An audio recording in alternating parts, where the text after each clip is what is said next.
over to Mark and let him enlighten us on all of his exploration of the DB Cooper case. Thank you for affording me the opportunity to present to the group. I realize this isn't especially ham radio focused, but it I think should be interesting. And there are some hypothetical possibilities that radios were used in DB Cooper's escape. There's no evidence supporting that, but so there's some circumstantial evidence that makes it worth considering. My background is I would have started skydiving at age 12. My parents were kind of free range parents. They said I could do anything I want as long as I paid for it. But I couldn't find any drop zones that would take me as a student until I turned 18. So literally within days of my 18th birthday, I made my first jump, and I'm 71 years old now, still jumping. It's 52 years in skydiving. It's an addiction. I'm really lucky it's legal. And it's brought me into, ham radio and skydiving really brought me in contact with a bunch of wonderful friends, and it's two great hobbies. And as most of you know, we've combined it in Parachute Mobile. Rob's our team leader, and I have been absent from that since COVID, but I'm going to get back into it as soon as the pandemic risks die down. They pack you in these jump ships like sardines, and I just don't think it's that safe. But Rob made a jump just a few weeks ago, a Parachute Mobile jump, so he's a little more courageous than I am. My background is I got a degree in electrical engineering from UC Berkeley, and then I got a law degree from UC Hastings. I've worked in medical technology for years, but before I did that, I was a criminal defense lawyer. I spent a 2-year internship in the public defender's office in Oakland, the Alameda County Public Defender's Office, and I tried cases. I know something about the legal aspects of the Cooper case, and I'll fit that into the presentation here. Why am I interested in the DB Cooper case? I have a lifelong interest in aviation. I've been an active skydiver since age 18, and I've always been fascinated with unsolved crime mysteries. So this case is custom made for me. So for those of you, I mean, most of the people in my age cohort remember that a skyjacking happened, that somebody got a lot of money and jumped out of an airplane, but let's find out a little more detail about what actually happened. On November 24th, 1979, a man who called himself Dan Cooper boarded a Northwest Orient Airlines flight 305 from Portland to Seattle, and the plane was a 727-100. They made later series of 727s, but for the purpose of this presentation, that doesn't matter much. They were pretty much the same as far as jumping out of them. Soon after takeoff, Cooper gave a note to a stewardess saying, "Miss, I have a bomb here. I would like you to sit by me." And at first, she just put the note in her pocket. She thought it was some guy hitting on her. She was a very attractive young woman. And he said later, "Miss, I really think you need to read that note." And she did, and the caper started. His demands upon arrival at Seattle were $200,000 in cash, 4 parachutes, and he said 2 front and 2 back parachutes. That's not the nomenclature parachutists use. They would say 2 mains and 2 reserves. Back then, in 1971, reserves were clipped onto the front of the main parachute, and they were worn on your chest. Nowadays, everything's on your back, but back then, it was the reserves were on your front. And several people, Rich Siebel wrote to me before this meeting and had some questions. He said, why 4 parachutes? And it was a good question. It was pretty smart. Cooper knew that if he requested at least 2 main parachutes, that the authorities would realize he was probably going to take one of the crew with him, and they wouldn't sabotage or in any way interfere with the safe operation of the gear. So I think it was pretty smart requesting parachutes that made it look like he was going to take someone with him. He also wanted the plane topped off with fuel. He wanted a full truck, with jet fuel standing by, and he wanted meals for the flight crew because they were going to take them on a long trip. The plane took off at 2:50 p.m. And Cooper's demands were met at 5 something. There were 3 hours in the air for a flight that should have taken, I think 3 hours and 40 minutes, and it was supposed to be a 30-minute flight. As the passengers, as they approached Seattle, were not aware of the Skyjack. The cockpit crew decided not to alarm them. they were told there was a mechanical problem requiring that the aircraft circle the airport and dump fuel. In reality, what was happening, they were talking with the FBI and with company operations radio center and a bunch of things like that, trying to get all the demands met before they landed.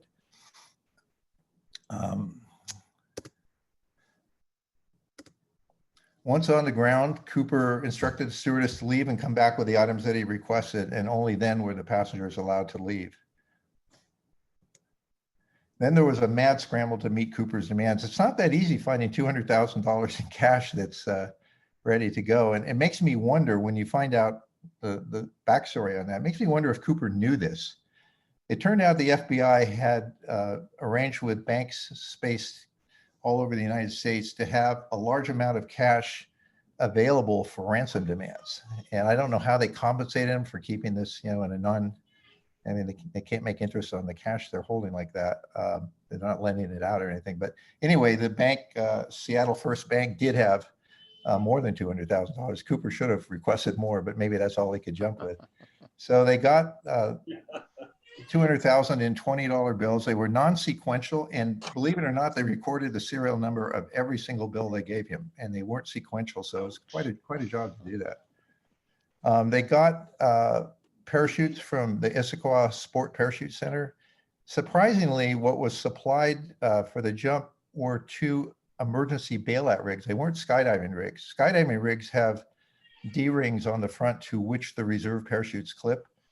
Emergency exit parachutes don't have reserves. I mean, ejection seats don't have reserves. Emergency exit parachutes don't have reserves. You got one parachute and that's all you got. So they gave him 2 main parachutes and also 2 reserves, but there was no way to hook the reserves to the main, so that they were essentially useless.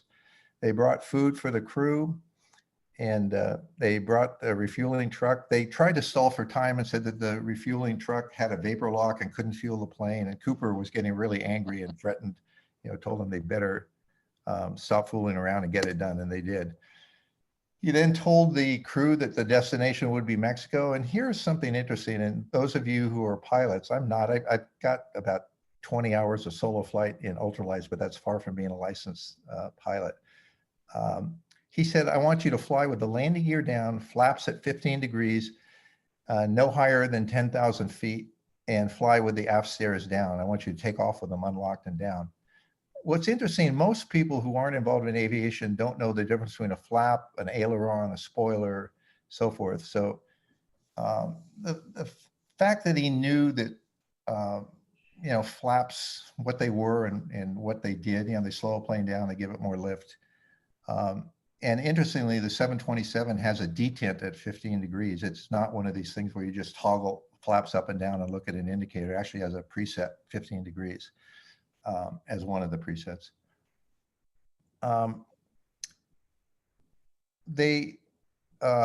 The pilots didn't know if they could safely take off with the aft stairs down, or whether they could safely open. It was pretty obvious he was going to jump from the plane. Whether they could safely have a guy exit. I mean, when the stairs go down, they are the equivalent of an elevator, and they would give a pretty strong pitch down moment. And so they called Northwest Orient or Northwest Airlines operations, and they said, what do you know? Can we do this safely? And they said, we don't know. We'll call Boeing. And they called Boeing. The interesting thing, when they called Boeing, Boeing had conducted extensive flight tests, dropping articles out of standard airline configuration 727s, and they were paid to do this by some unnamed government agency. There's been a lot of speculation it was the CIA, but no one knows for sure. So Boeing knew all about lowering the air stairs in flight and dropping things from a 727, and they said, yeah, it can be done.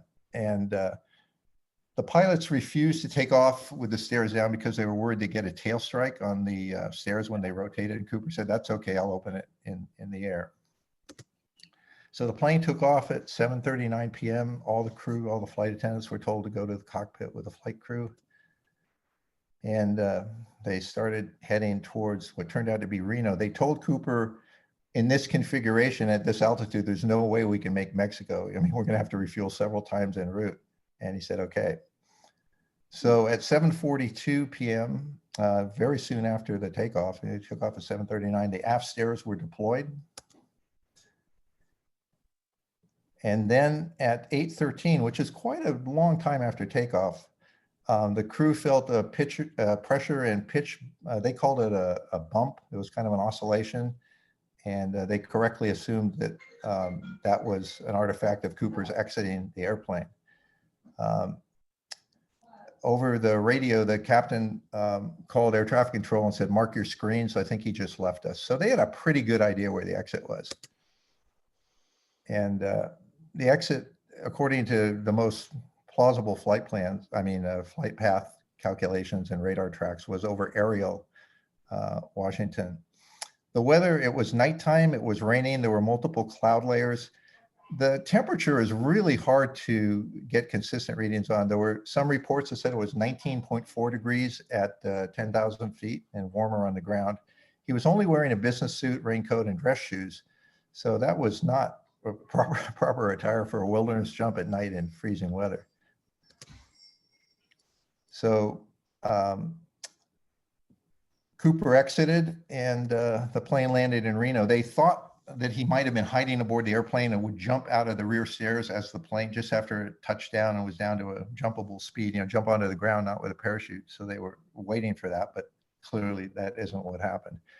The next day, they started a search of 28 square miles near the city of Ariel, Washington, in the area of the Lewis River, I'm going to spell that, and Lake Merwin.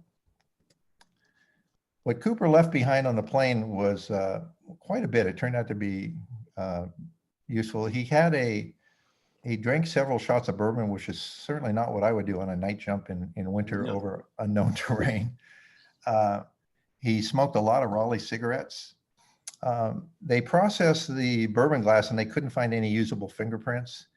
And the FBI inexplicably, they looked for fingerprints on the cigarette butts, but they couldn't find any, and they threw them away, which is just legally really compromises the ability to prosecute later, because they could have contained exculpatory evidence, that is evidence of innocence. And he also left behind a clip-on tie. The FBI did not do a good job of preserving evidence in this case, and it puzzled me. I used to, defend criminals in federal and state cases, and one thing the FBI is really good at is what they call chain of custody. That is, documenting evidence, where it was found, making sure it isn't altered, that they can account for where it's been and who's had access to it.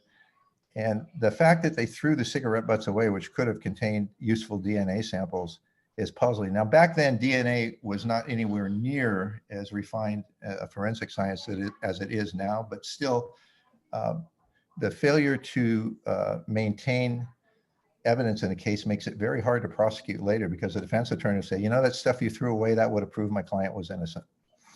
And what's interesting too is the tie. The FBI did, a cursory inspection of it, not a very good inspection. Later, long after the case, a man named Tom Kay, he's a friend of mine who you'll hear about later in this presentation, used a scanning electron microscope to find really interesting evidence on the tie, including pure titanium, yttrium, which is a rare earth metal, bismuth, which is a sort of like lead, it's an element, and aluminum turnings, that look like they came off a lathe or a drill press. It's just an interesting combination of sort of unusual items. It turns out in aviation, there isn't much pure titanium being used. It's mostly alloyed titanium. Although the Boeing supersonic transport, which was then, I guess they terminated a little bit before this, I can't remember. But anyway, they used pure titanium to do flame spraying on the leading edge of the SST wing. So Boeing could have had some pure titanium around. So what he took with him was the suitcase, which I think had a fake bomb in it. The stewardess described them as red sticks. I've seen dynamite before. I helped some people blow up some stumps once, and stuff we had was tan. I've never seen red, and did a little reading on it. I don't think it's very often red, maybe never. He took the bomb note with him, and he, of course, took the money with him. I'll just give you a clip of what most people heard that night from Walter Cronkite. When he got on a plane in Portland, Oregon last night, he was just another passenger who gave his name as D.A. Cooper. But today, after hijacking a Northwest Airlines jet, ransoming the passengers in Seattle, then making a getaway by parachute somewhere between there and Reno, Nevada. A description on one wire service, master criminal. Snow covers the mountains in Northern California and Nevada, a hostile terrain for any parachute drop, especially at night. Police believe he left the 727 in the flatlands of Oregon or Washington, but they are still looking in 4 states, even around the airport. Authorities began their search here, thinking the hijacker may have jumped off at the end of the runway as the plane touched down. But the problem is more complex. A daring parachute escape from a flying 727 somewhere between Reno and Seattle, Washington. Bill Curtis, CBS News. Reno. No one knows if he survived the jump, but a lot of people have searched for the missing money. Okay, the FBI, the National Guard, and other local agencies started a manhunt and a ground search that lasted for 36 days. They had hundreds of National Guard soldiers on the ground, and the FBI had between 30 and 40 agents assigned full-time to the case. It varied. Let's see. Well, how do I get out of this?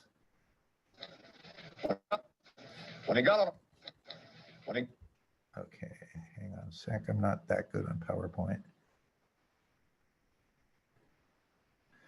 Okay, so that nothing was found, nothing of import was found. They really searched hard, and they found, it kind of attests to the thoroughness of their search. They found a skull that turned out to be from a person who went missing many years before the case.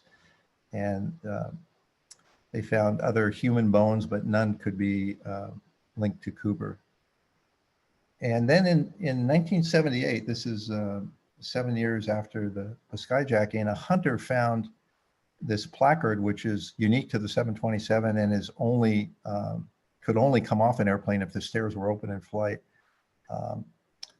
And it was found quite a ways from any, probably about 15 miles from the likely landing zone, which is puzzling.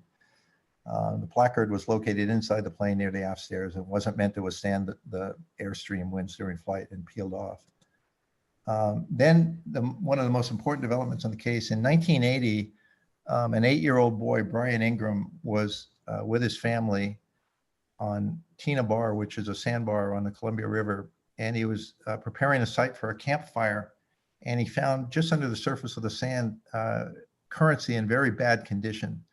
You can see pictures of it to the right. It was severely degraded, but they eventually went to the FBI, and the FBI confirmed, since they had all the serial numbers, that every one of those bills was a D.B. Cooper bill. It was only $5,800 out of $200,000. And what was interesting is it was 3 bundles of degraded bills with the rubber bands still around them, one on top of the other, under about 2 or 3 inches of sand. It was miles, many miles upstream from any logical landing area. And people wondered, well, how the heck did it get there? It couldn't have gone upstream, by flotation, or even if it was sunk, it'd be going downstream. So that has been a puzzle for many, many years.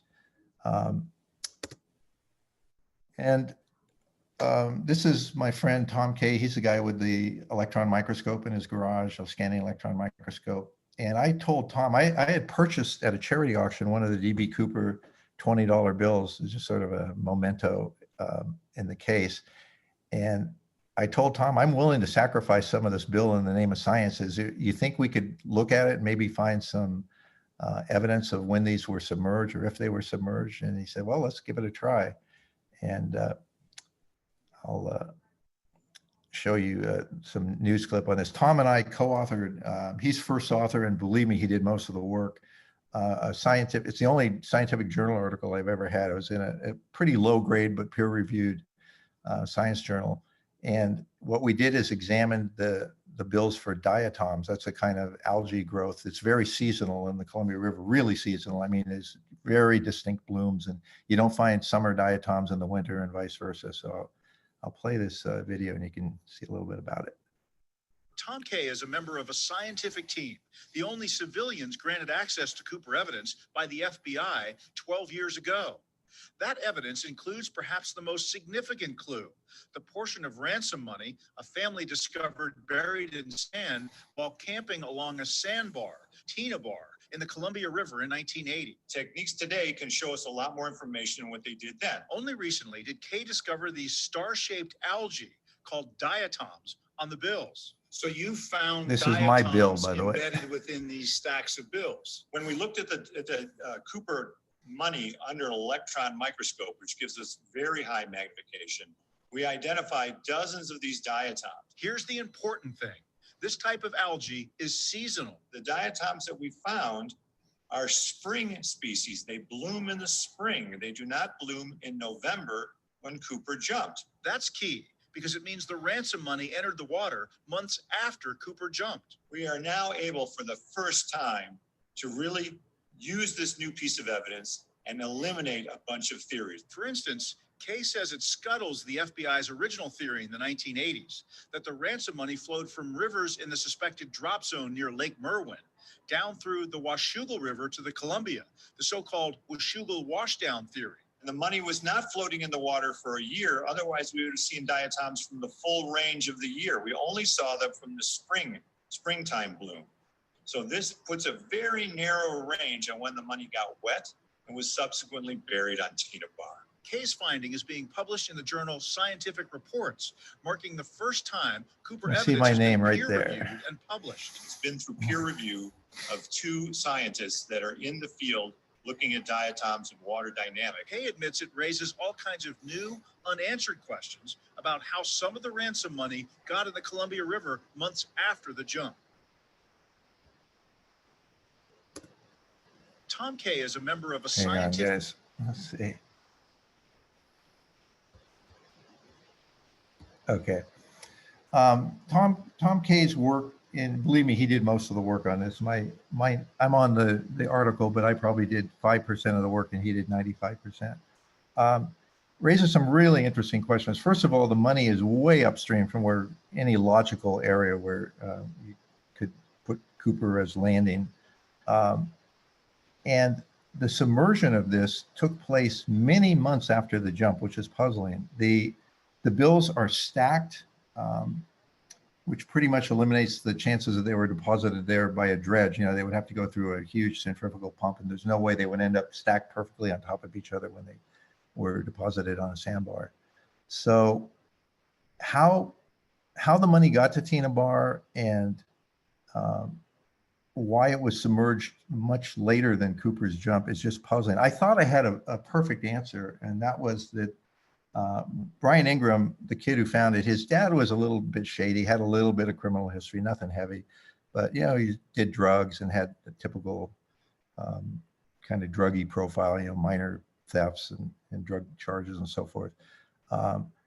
What I thought would explain how the money got there is Brian Ingram's dad found Cooper dead, found the money rotted, and wondered what would happen to this money. Could we keep some of it? Could we exchange it for new 20s? Would the insurance company or the airline or the FBI or the bank take it all? Well, a good way to find out what would happen is have your little kid find some of the money and then just see what happened to some of it. And then you could decide whether you want to turn it all over.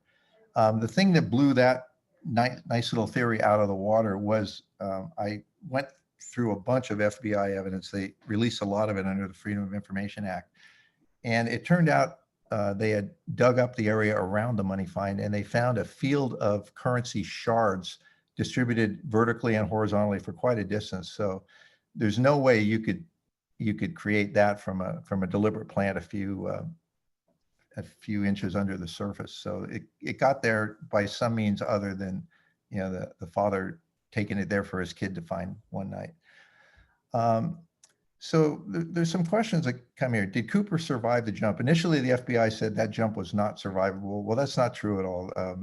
I've jumped out of a jet, not at night and not over wilderness, but you know, I could jump at night and over wilderness, and very good chance I would land alive. Would I survive the night? Maybe, maybe not. I don't know. I've never landed in the wilderness. The worst I ever did was on a jump through clouds where a DC-3 pilot assured us we were over the drop zone. When we got through the clouds, which it's illegal to jump through clouds, but we did it anyway, I couldn't recognize anything. And I ended up landing in a Kmart parking lot, but not wilderness. So where did he land and what happened to him? One thing that's always puzzled me is how did Cooper know he could get out of that airplane? And Rich Siebel also raised this question. If he didn't know for sure that he could get out of a 727 in flight, then he was walking into a cylindrical aluminum jail cell that would deliver him to the next airport where he'd be taken into custody. And, you know, I had a 727 manual back then. I collect aircraft manuals. I like reading about systems and so forth. Nowhere in that manual is there anything that indicates that that door can be open in flight. And in fact, I would imagine they would take safeguards to make sure that couldn't happen since it's a pressure bulkhead and so forth. Airliners have things called squat switches, which are micro switches that are activated when the struts on the landing gear compress. And you know, a closure or an opening will tell you whether the plane's on the ground or it has left the ground, because when the wheels leave the ground, the struts extend and they hit the switch. So I would have assumed there was some sort of interlock triggered by squat switches, so it couldn't be opened once the plane was in the air, but that wasn't true. Boeing had deliberately configured the plane so it could be jumped. And it was not well known to anybody outside of Boeing and the government agency that commissioned that work. So I started thinking, this guy had to know, he had to have some inside knowledge from Boeing. So I thought, also, who would do a night jump over wilderness? Smoke jumper might, they do. And there's some military special operations groups that do that. There were some guys I interviewed that were in a special forces group in Vietnam, and they did night jumps in the rain into North Vietnam to do wiretaps, basically. And then they were extracted later by helicopter. I thought he could be an aircraft crewman or mechanic because he knew about the flaps and landing gear, and the whole idea of flying unpressurized and below 10,000 feet meant that they couldn't render him unconscious by taking the plane up to, let's say, 20,000 feet unpressurized when they're on oxygen and he's not. Could he be military? So made kind of a profile. He's a skydiver or a smoke jumper, an aircraft crewman or mechanic, and possible military background. There are a bunch of, I call them candidates. I mean, I could go into detail on all these people, but I'll just give you a couple. Richard McCoy up in the upper left, he did a copycat hijacking right after Cooper. He got 500,000 instead of 200,000, landed pretty close to his home in Utah, and was caught. Dwayne Weber, I don't think there's a chance in the world he is DB Cooper. He was a small-time criminal. His ears stick out like crazy. I think that would have been noticed by the stewardesses and so forth. He has a widow who is determined to be the widow of a famous skyjacker, and she's promoting him as DB Cooper all the time, but I wouldn't pay any attention to her claims or him as a viable candidate. Robert Rackstraw was actually lived in this area, lived in Santa Cruz. He's one of the most pernicious sociopaths I've ever read about. One of the judges who sentenced him in a criminal case where he's accused of murdering his father-in-law said, "I've never seen a sociopath this bad." He was a Vietnam helicopter pilot, took special forces parachute training over there. He was an explosives expert. He actually broke into a National Guard armory and stole a bunch of explosives in this area. But he's just too young. He was just too young to be Cooper in 1971. They put Cooper as in middle-aged 40s, and this guy was in his early 20s in 1971. And then Kenneth Christensen, he worked for Northwest Orient as a purser. That's a sort of chief flight attendant. But there's a backstory here too. A brother who was trying to do a movie deal and to promote his now deceased brother as DB Cooper. I don't think there's any chance Christensen was Cooper. I mean, if you were going to skyjack a plane, would you skyjack one from your own airline where people would, possibly recognize it? I really doubt it. Here's a guy who has incredible qualifications, but there's absolutely no evidence that puts him on the airplane. He's 92 years old. He lives in Santa Rosa. I've had lunch with him a couple of times. We kick around old skydiving stories. He will not admit or deny that he's DB Cooper. He just laughs when you say it, when you ask him about it, and changes the subject. But here's really interesting background. He was a World War II Marine Corps veteran, served in the South Pacific in World War II. He served in Vietnam as a civilian advisor. And there he told me he witnessed horrible atrocities. He said worse than the My Lai massacre. He was actually crying when he told me that he had seen the remains of his best friend burned to death by white phosphorus in a raid on civilians, not military. Although it's pretty hard to tell the difference sometimes in Vietnam. And another interesting thing I found, I was looking through all the FBI interview reports, and they had interviewed a guy named Robert Shaw, who had this guy Sheridan Peterson as a boarder in his house. He rented a room from him in Seattle, and Shaw, who's now dead, but I spent hours talking with him, said and told the FBI, all Peterson wanted to do is drill me for information on Boeing air stairs. And I told him I didn't know much about that, and if he wanted to learn about that, he should go get a job at Boeing. So what does Peterson do next? He gets a job as a technical editor at Boeing in Seattle. He was an experienced skydiver and instructor. He was also an experienced U.S. Forest Service smoke jumper. And I verified all this. It's not just him claiming it. I've verified all these things, including looking in old smoke jumper records, and he was one. He was 44 years at the time of the Skyjack, 44 years old, and he had financial trouble. He was identified as a suspect days after the skyjacking. The owner of the drop zone at Issaquah said, Sheridan Peterson's your guy, but they couldn't find him. They couldn't find him until 2003 when they finally interviewed him in Windsor, which is near Santa Rosa. They had been looking for him since 1971. His alibi was that he was living in a mud hut in Nepal when the skyjack took place. And that's a pretty good alibi because it's pretty hard to disprove. Did D.B. Cooper have an accomplice? And if so, how did he communicate with that person? Here's the problem that I see. This was a pretty well-planned caper, and you would have to have a way to safely egress from the landing area.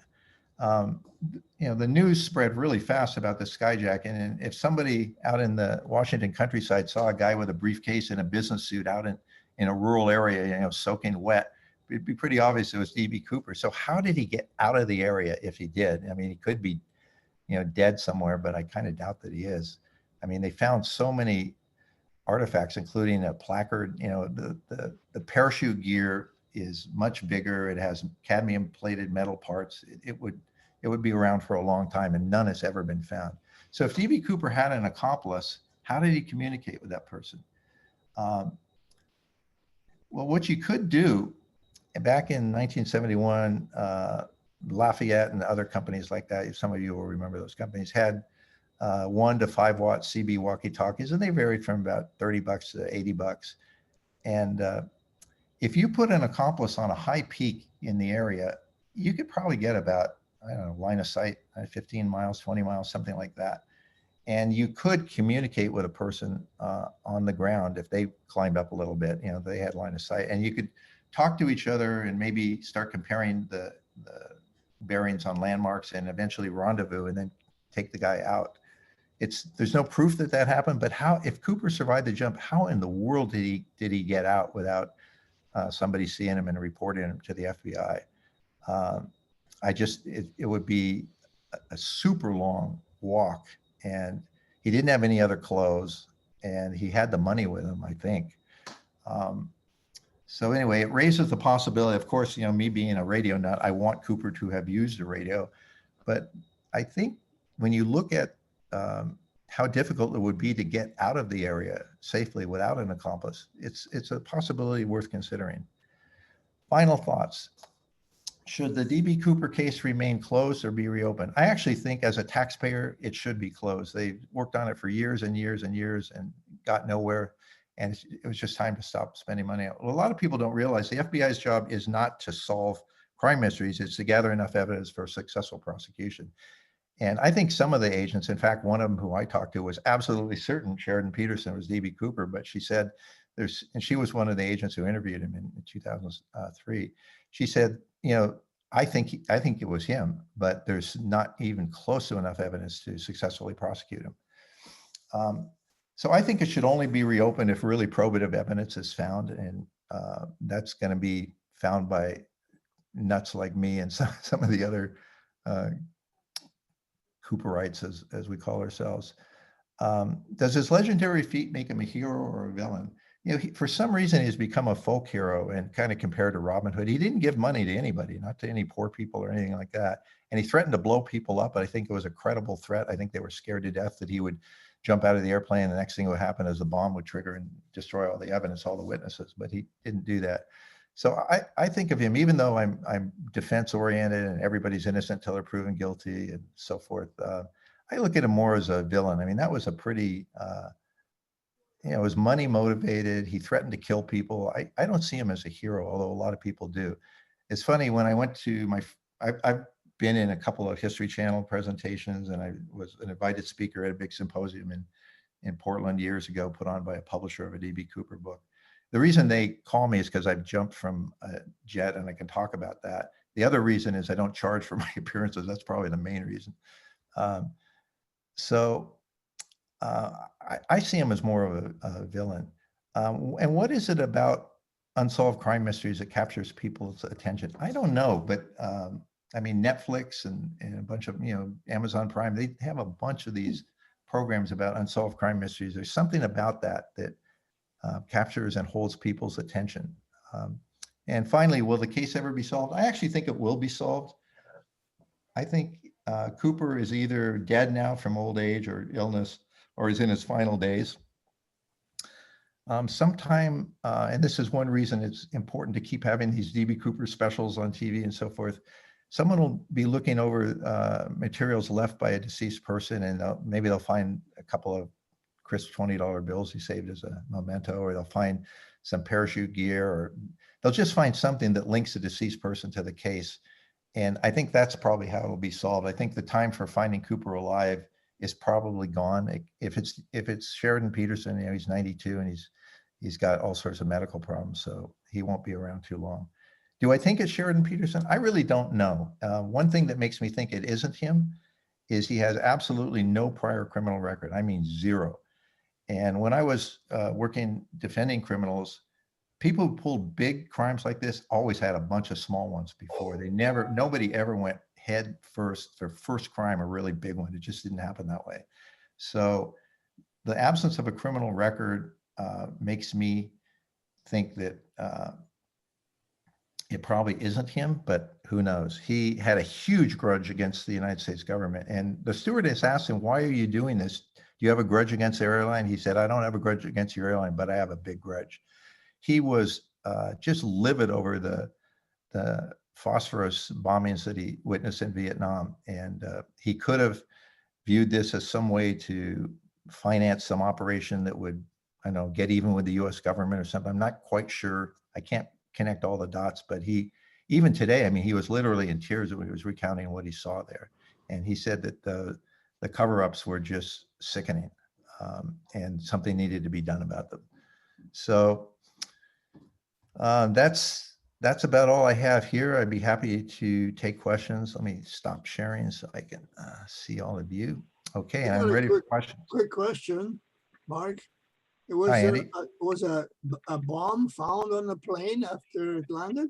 No, he took everything with him except the bourbon glass and the cigarette butts. And so they did not find the bomb, whatever it was. And I don't think it was a real bomb. He jumped with it or threw it out. And that was a pretty big item. I think it would have been found on the ground had he thrown it away. My guess is that he landed alive and buried the parachute gear and the bomb. He wouldn't have to bury it very deeply. He didn't care if it was found a long time later. He just didn't want anything to be found that night, so they could say, well, he's got to be within so many miles of where we found this. Would there be any chemical traces of a bomb having been there? They didn't do any explosive screening on the plane, so I suppose if it was really dynamite, they might have found some, but they didn't look. A question: if you jump from a 10,000-foot altitude, how far can you steer the chute away from your exit point? These were non-steerable parachutes. There's been some controversy about what the parachutes were. The FBI reports has one of them being a luxury sport parachute, steerable. I actually talked to the person who bought the two parachutes that were requisitioned by the FBI. He said baloney. They were both, he used them in an acrobatic plane. They were both unsteerable 28-foot military canopies. So what would happen in that jump is you would, the distance you go would be entirely determined by the wind. They had no forward drive, no steering. Mark, Thank you. Mark, this is Daryl. Hey, Two, Daryl. if you don't mind, 2 questions. And by the way, good show on the histories, mysteries. First off, I just wanted to get clarification where Mark Ingram found the bundles of money. You said that they did further digging and they found remains of other or of possible other bills that were there. It was probably shards from the periphery of those bills. You know, they were no longer rectangular. They were, a lot of that was worn away. And what it looks like, it was really hard to tell because the pieces were so tiny, but there was a vertical and horizontal distribution of what they call currency shards around the area where it was found. They found them a couple of feet deep and as much as 10 feet horizontally. Interesting. So the second question is, does the FBI agent who interviewed Peterson, she interviewed him twice. She interviewed him in 2003 and then later in like 2016? Was it? And even more recently. Does she think he actually might? I mean, she said no on the show, but I'm wondering if she has second thoughts about that. Well, she told me that she thinks it was Cooper. I mean, that show, I'll share something with you guys and ask you to keep it confidential because it isn't known publicly yet. But in that the latest History Channel show, they did a DNA analysis from the tie and ruled Peterson out. But subsequent to that, they've done further research and found out that the DNA on that tie was from one of the people who did forensic work on the tie. So Peterson's still in the running.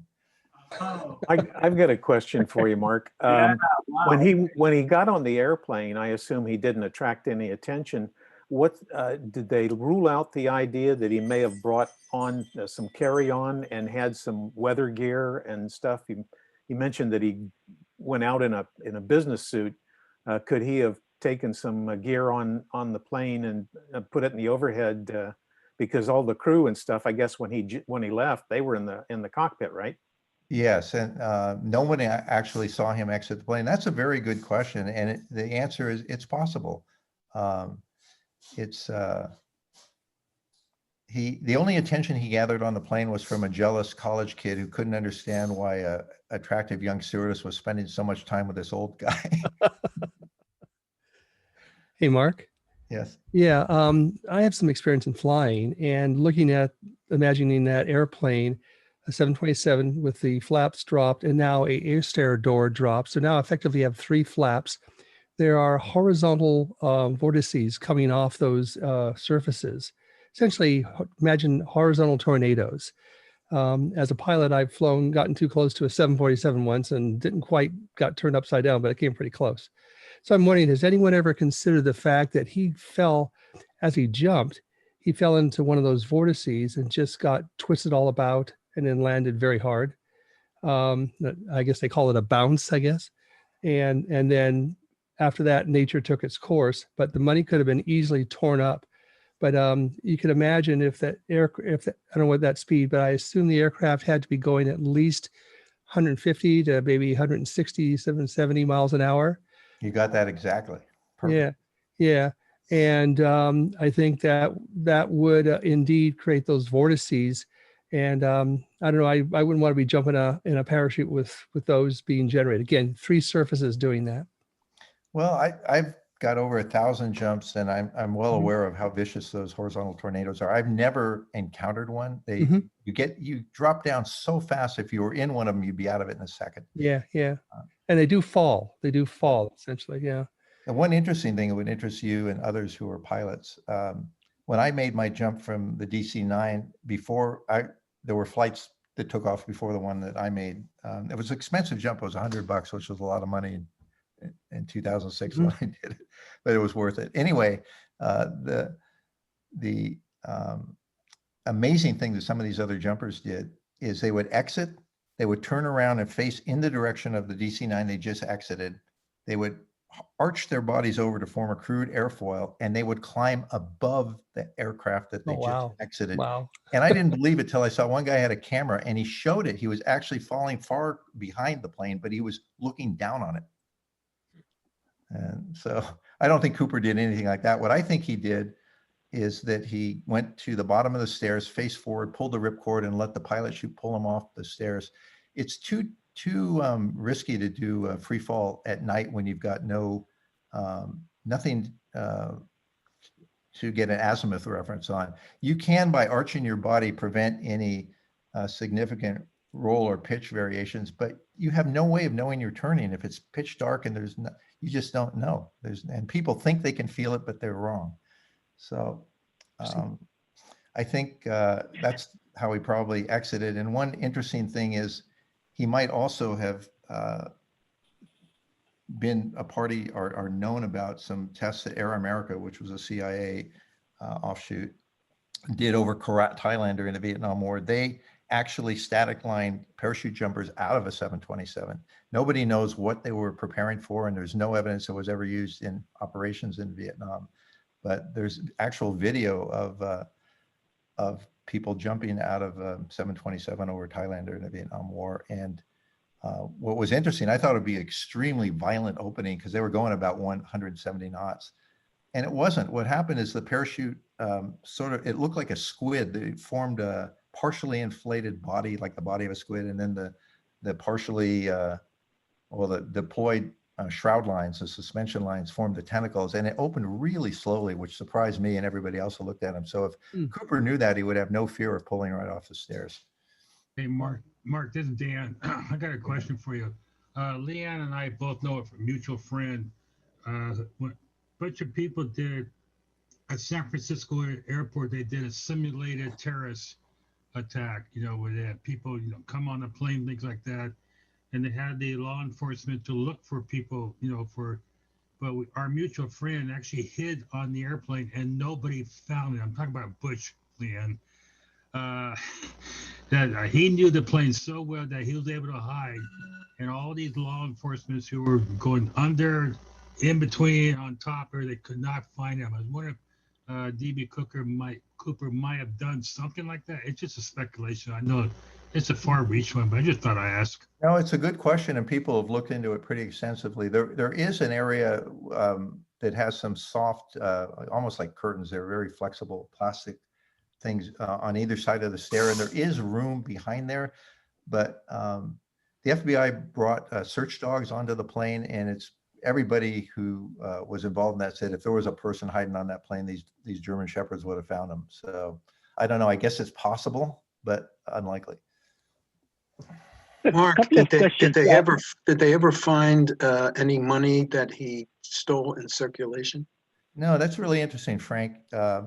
Every serial number was recorded, and the list was widely distributed. The problem with it being non-sequential, it was really hard to, if you had one bill, to find whether it was one on the list.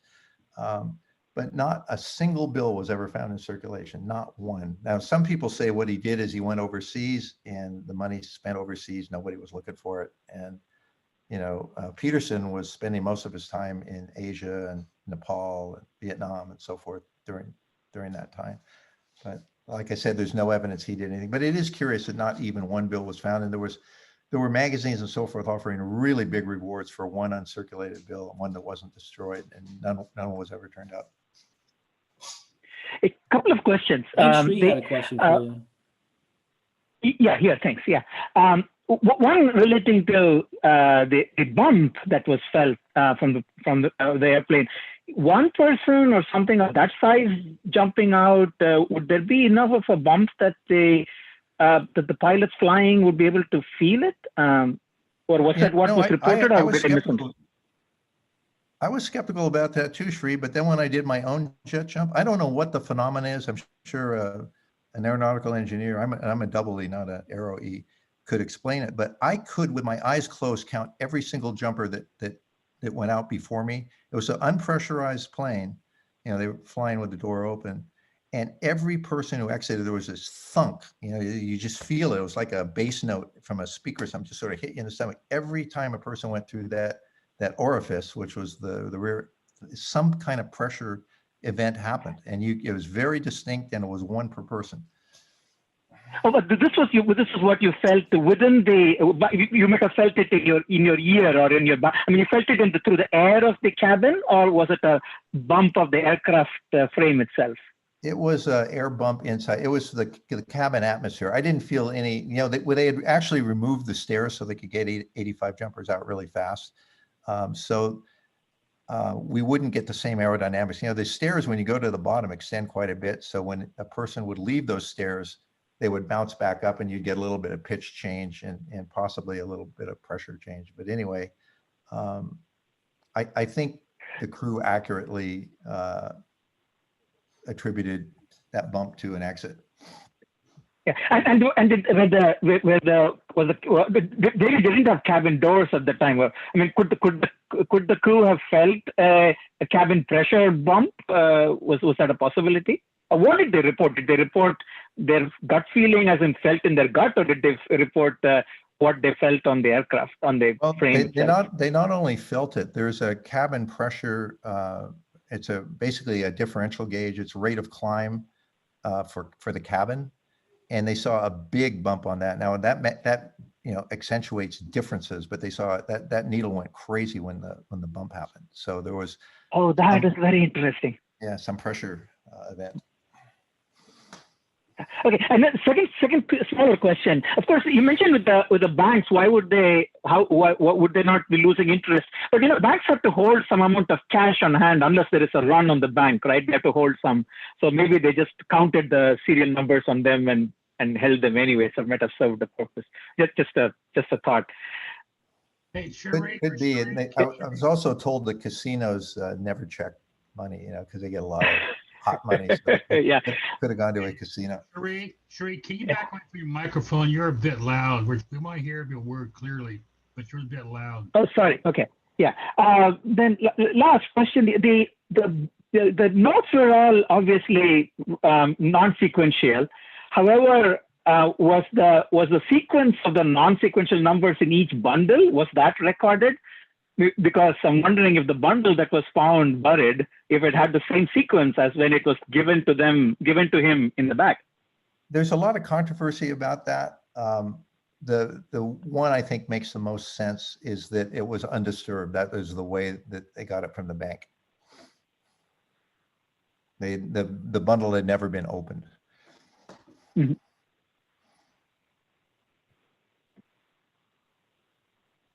All right. Any other questions for Mark? I got one quick question. Mark, you said this was on the History Channel. Do you know if there's videos available for purchase? I'm sorry, videos of what, Dan? The video, is this video of your talk that you made appearance on the History Channel? Is that available for purchase? I don't know. That's a good question. I really don't know. Usually the History Channel things show up on Amazon. You can buy them later for $5 or something. Okay. And I think I've seen reruns posted. Yeah, you can go. My wife says you can go to History Channel and find it. Yeah, the historychannel.com or whatever, or you can, like, if you have Netflix, you can look it up and they'll have like histories, mysteries, and then they'll say what the topic is. And D.B. Cooper's one of them. So. And I might be in some other shows too. I got quite a few telephone interview requests from, as far as Europe and other places. This is the 50th anniversary of the Cooper jump, so there's a lot of interest all over the place. And like I said, I think the reason I get to so many calls is I don't charge anything. A lot of people charge a lot of money just to show up on a show, and it's free. I don't charge anything. Hey, Mark, you get more popular than Kenny. Hey, Jim, I'll jump in. Yep. Mark, thanks for filling my spot tonight. I appreciate that. And what people don't know is me helping you put this YouTube, the PowerPoint together in the last few days. You've educated me more on this topic than ever. So not only has it benefited the group here, it's really enlightened me. And I have to tell the group that earlier when you were talking about your interests and being a skydiver, I had to remind everybody that it's you and Michael Gregg that if I wasn't involved with Parachute Mobile, I wouldn't be skydiving today. So thank you very much for that. And I appreciate you filling this spot. Thank you so much.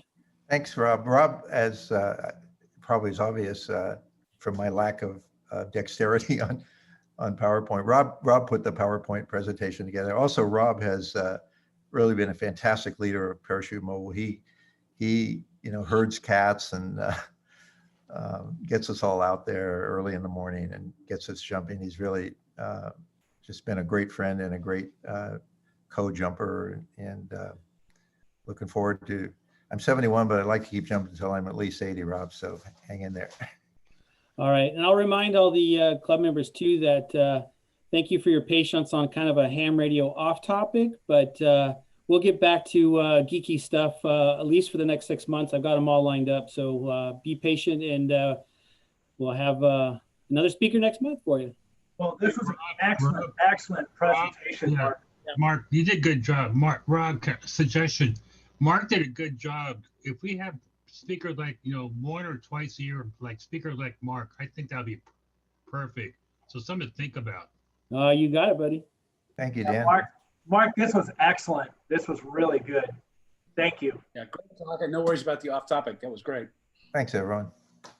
Oh, it might have been off topic, but after all, it was presented by Ham. So how much better could it be? Well, one interesting thing is I would say there's probably 12 really serious DB Cooper researchers in the United States.